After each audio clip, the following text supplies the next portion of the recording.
लगन कुंडली में हम एर्थ लॉर्ड की प्लेसमेंट को कंपेयर कर रहे हैं। जैसे मान लो किसी जातक का एर्थ लॉर्ड किसी भाव में स्थित है और किसी दूसरे जातक का एर्थ लॉर्ड कहीं और स्थित है चार्ट में, तो वास्तव में कौन सी प्लेसमेंट ज़्यादा बेहतर रहेगी और दो प्लेसमेंट में से आप किस तरीके से कंपेयर कर सकते हो और कौन कौन से रिजल्ट यहाँ बेहतर रहेंगे, कौन कौन से रिजल्ट ऐसे होंगे दोनों प्लेसमेंट में जो आपके लिए काफ़ी नकारात्मक रहेंगे।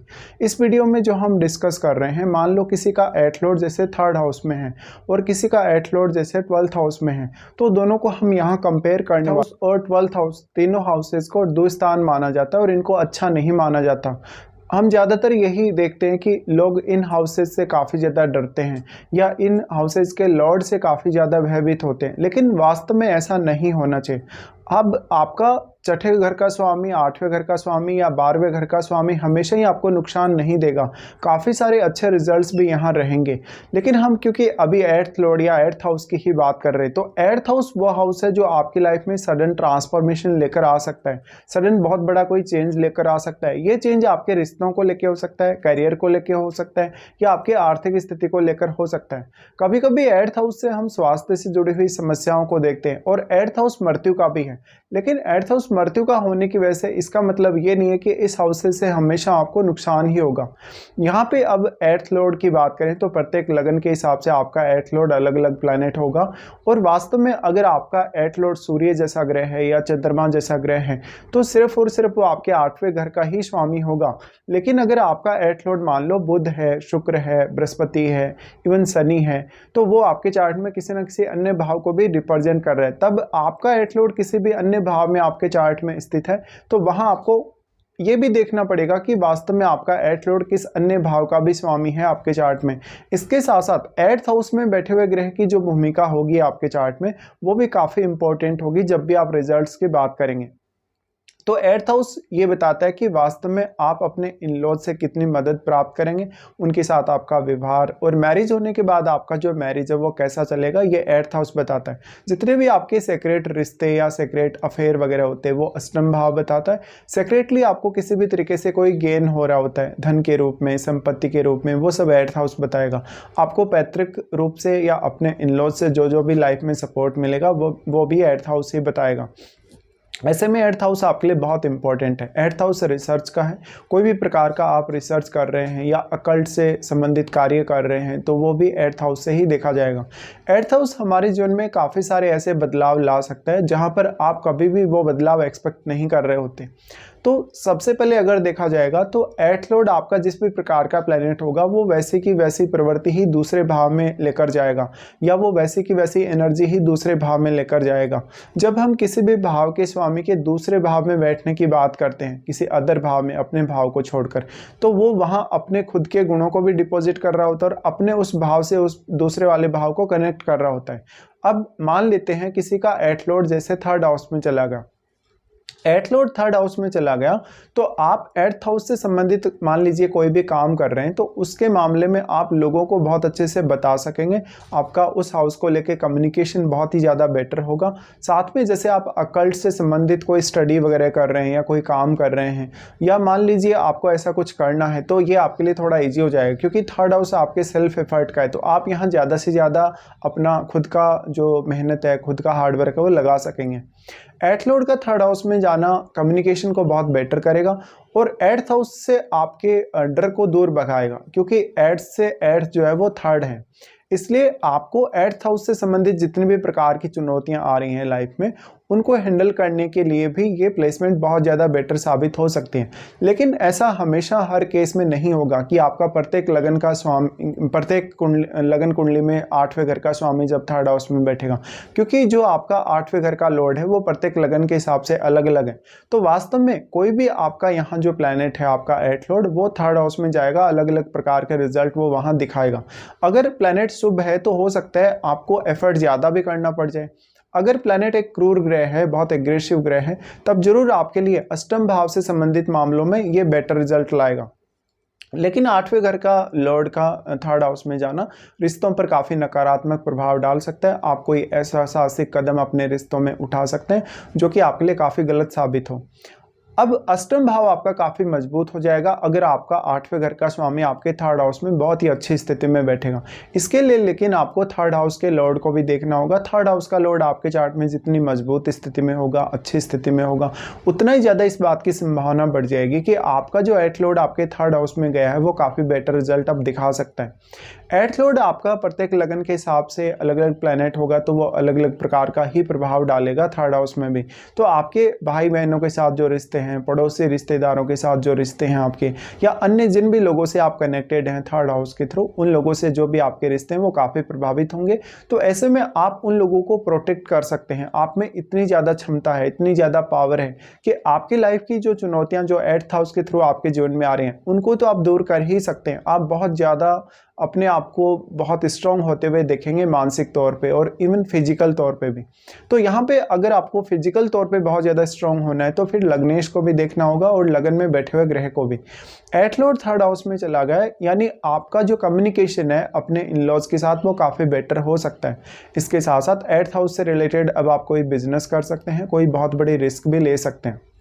यहाँ पे अब जितनी भी चुनौतियाँ आपकी लाइफ में आएंगी जो एर्थ हाउस को लेकर आएंगी, वास्तव में यहाँ आप काफ़ी अच्छे से उनका मुकाबला करेंगे और उनको दूर करेंगे। एर्थ लॉर्ड का थर्ड हाउस में जाना आपके नवम भाव को प्रभावित करेगा। तो एर्थ हाउस से संबंधित किसी भी काम के लिए आप अब नवम भाव का भी प्रयोग कर सकेंगे। लेकिन थर्ड हाउस का अगर आप प्रयोग करते हैं एर्थ हाउस से संबंधित रिजल्ट्स को पाने के लिए तो वही आपके लिए बहुत सफिशियंट होगा। अब वास्तव में अगर आपका थर्ड लॉर्ड भी बहुत मजबूत स्थिति में है तो ये आपके लिए और भी अच्छा है। एर्थ लॉर्ड अगर थर्ड हाउस में चला गया तो वहाँ वो कैसे स्थिति में है, क्या वो वक्री तो नहीं है, क्या वो अस्त तो नहीं है, या किसी अन्य ग्रह के साथ बैठा है, तो उस ग्रह को भी आपको देखना होगा। वास्तव में जब भी हम ये मानते हैं एट लॉर्ड आपका थर्ड हाउस में स्थित है लेकिन किसी अन्य ग्रह के साथ मान लो वो स्थित है तो अन्य जो ग्रह साथ स्थित है उसका प्रभाव भी काफ़ी स्ट्रांगली आपके एट लॉर्ड पर पड़ सकता है। इसके साथ साथ आपका एट लॉर्ड थर्ड हाउस में चला गया तो क्या वास्तव में वो किसी अन्य भाव का भी आपके चार्ट में स्वामी है, तो उस हाउस से भी आपको ये कनेक्शन जोड़कर देखना पड़ेगा। मेनली हम यही मानेंगे एट लॉर्ड आपका यहाँ थर्ड हाउस में चला गया तो आपका जीवन साथी आपको अपनी खुद की धन संपत्ति के माध्यम से काफ़ी मदद कर सकता है। आप कोई भी प्रकार का अष्टम भाव से संबंधित कार्य करें तो आप उसमें अपनी पूरी क्षमता का इस्तेमाल करेंगे या अपनी पूर्ण योग्यता उसमें आप लगा देंगे। एट लॉर्ड का थर्ड हाउस में जाना आपको फॉरेन से कनेक्शन दिखा सकता है क्योंकि ये आपको लॉन्ग डिस्टेंस टूर दे सकता है। इसके साथ साथ आपका एट लॉर्ड थर्ड में बैठने के बाद अन्य कौन कौन से भावों को प्रभावित कर रहा है अपनी दृष्टि से, आप उन भावों से जुड़े हुए कार्यों में भी अपना काफ़ी अच्छे से एफर्ट लगा सकेंगे और फिर आपको उन भावों से भी काफ़ी ज़्यादा मदद मिल जाएगी जब भी आप एट्थ हाउस से संबंधित अपना कोई काम कंप्लीट करेंगे। इसके अलावा अब ये संभावना भी बढ़ गई एट लॉर्ड के थर्ड हाउस में जाने से कि अब एट्थ हाउस के थ्रू आपके जीवन में कोई भी ऐसा चेंज आता है जो वास्तव में आपके फेवर में नहीं है या जहाँ पर आपको काफ़ी ज़्यादा दिक्कतें होती हैं, काफ़ी ज़्यादा समस्याएं आती हैं, तो उन समस्याओं का हल आपके पास होगा। एट लॉर्ड थर्ड हाउस में चला गया तो ये हो सकता है कि आपके जो इन लॉज हैं वो बहुत ज़्यादा आपको सपोर्ट करने वाले होंगे, वो जीवन की जो भी चुनौतियां होंगी आपकी लाइफ में उनको दूर करने वाले होंगे। यहाँ पर लेकिन अष्टम भाव में कोई भी प्लैनेट है आपके अगर लगन कुंडली में तो उस प्लैनेट को जरूर देखिए, उसकी भूमिका को भी आपको कभी भी कम नहीं आंकना चाहिए। अब आपका अगर देखें एट लॉर्ड मान लो किसी का 12th हाउस में स्थित है, एट लॉर्ड का 12th हाउस में जाना ये बताता है कि वास्तव में अगर आप अष्टम भाव से संबंधित कोई भी काम कर रहे हैं तो उसके लिए आप 12th हाउस का यूज़ करेंगे। 12th हाउस का यूज़ करेंगे तो आपका यहाँ सिक्स सेंस काफ़ी ज़्यादा बढ़ जाएगा, आप काफ़ी स्पिरिचुअलिटी की तरफ आगे जा सकते हैं, आप काफ़ी अकल्ट की तरफ आगे जा सकते हैं। इसके साथ साथ आप कोई रिसर्च ओरिएंटेड काम करेंगे, कोई भी साइंटिफिक काम करेंगे तो उसमें अपनी पूरी एनर्जी लगा सकेंगे। लेकिन क्योंकि जिससे हम अभी पहले थर्ड हाउस की बात कर रहे थे, थर्ड हाउस आपको हमेशा सपोर्ट करता है किसी भी भाव से संबंधित कार्य को कंप्लीट करने के लिए, लेकिन जब एट लॉर्ड 12th में चला गया तो वैसे तो वो विपरीत राजयोग इसने बना दिया, लेकिन वास्तव में वहां वो कैसे स्थिति में है क्योंकि 12th हाउस है वो लॉसेस का है। यहाँ पे आपका एफर्ट आपको ज़्यादा लगाना पड़ेगा या आपका जो कहीं ना कहीं जो क्षमता है वो कम हो जाएगी क्योंकि 12th हाउस लॉस का है, तो आपको एफर्ट ज़्यादा करना पड़ेगा, आपका एफर्ट का लॉस भी होगा। तो यहाँ आपके लिए कोई भी अष्टम भाव से संबंधित काम करना शुरुआत में उतना ईजी नहीं है जब तक आप उसको हैंडल करने योग्य नहीं बन जाते। अगर मान लेते लेते हैं अष्टम भाव से संबंधित आपका कोई भी ऐसा काम है जिसके लिए आप विदेश सेटल होने जा रहे हैं या विदेश यात्रा करने जा रहे हैं, या इवन आप अपने 12वें घर से संबंधित जो क्वालिटीज़ हैं उनका प्रयोग करने जा रहे हैं, तब जरूर कुछ मामलों में ये बेहतर हो सकता है।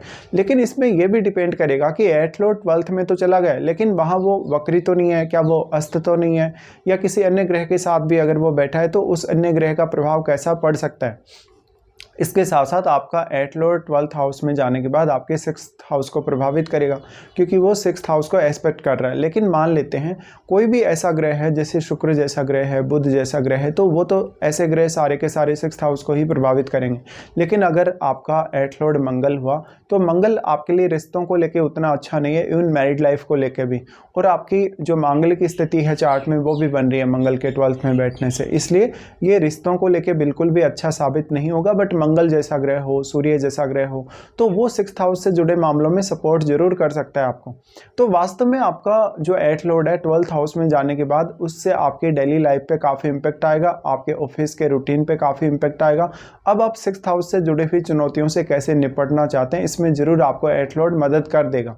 लेकिन वास्तव में यहाँ 12th लॉर्ड का जो भूमिका है वो काफ़ी अहम है। 12th लॉर्ड का क्या संबंध आपके 3rd हाउस से है, क्या 12th लॉर्ड का संबंध आपके 6th हाउस से है, तब भी आपके लिए काम काफ़ी आसान रहेगा। बट ज़्यादातर केसेस में जो आपका 8 लॉर्ड का 12th हाउस में जाना है वो आपको तभी ज़्यादा सपोर्ट कर सकता है जब आपका 8th हाउस को लेके कोई विदेश का कनेक्शन बने, या आप अपनी कोई भी हिडन टैलेंट या अपनी कोई हिडन क्वालिटी का प्रयोग कर रहे हैं अष्टम भाव से जुड़े कार्यों के लिए। लेकिन यहाँ पर आपका एफर्ट हमेशा ज़्यादा ही लगने वाला है, और जिस हिसाब से आप एक्सपेक्ट कर रहे हैं रिजल्ट्स को, उससे कम ही रिजल्ट्स आपके सामने आने वाले हैं। 8 लॉर्ड 12th हाउस में चला गया तो अब आपके चार्ट में वो 8 लॉर्ड आपका किस अन्य भाव का भी स्वामी है, उस भाव को लेके ज़्यादा चुनौतियां आपके सामने आएंगी। तो अब उन चुनौतियों को सहन करने में भी आपको सक्षम रहना पड़ेगा। अब आपका जो यहाँ पे प्लैनेट है 8 लॉर्ड, वो 12th हाउस में जाने के बाद क्या किसी अन्य ग्रह के साथ बैठा है या नहीं, किसी भी अन्य ग्रह के साथ अगर वो बैठेगा तो साथ वाला ग्रह भी उस पर काफ़ी इंपैक्ट डालेगा, और आपके 6th हाउस में बैठा हुआ प्लैनेट भी उस पर काफ़ी ज़्यादा अपना प्रभाव डालेगा। तो इस केस में अगर देखा जाए तो 8 लॉर्ड का 3rd हाउस में होना ज़्यादा बेहतर है 8 लॉर्ड के 12th हाउस में होने के बजाय, क्योंकि 8th लॉर्ड का 3rd हाउस में जाना हमेशा आपको सपोर्ट करके चलता है। भले ही आपका किसी भी प्रकार का समस्या है, चुनौती है, लेकिन वास्तव में 8 लॉर्ड का 12th हाउस में जाना रिश्तों को भी काफ़ी ख़राब कर सकता है, बिगाड़ सकता है, मैरिड लाइफ को काफ़ी डिस्टर्ब कर सकता है, या आपको 8th हाउस के लिए बहुत ज़्यादा खर्चे करने पड़े, बहुत ज़्यादा स्ट्रगल आपको फेस करना पड़े। हो सकता है 8 लॉर्ड के 12th हाउस में बैठने से आप अपने जो घरेलू जीवन है या जो ऑफिस का कार्य है उस पर उतना ज़्यादा ध्यान नहीं दे पा रहे हो, तो ये सब चुनौतियां आपके सामने आएंगी। तो हम डायरेक्टली यही बोल सकते हैं कि 8 लॉर्ड का 3rd हाउस में जाना ज़्यादा बेटर होगा इस केस में।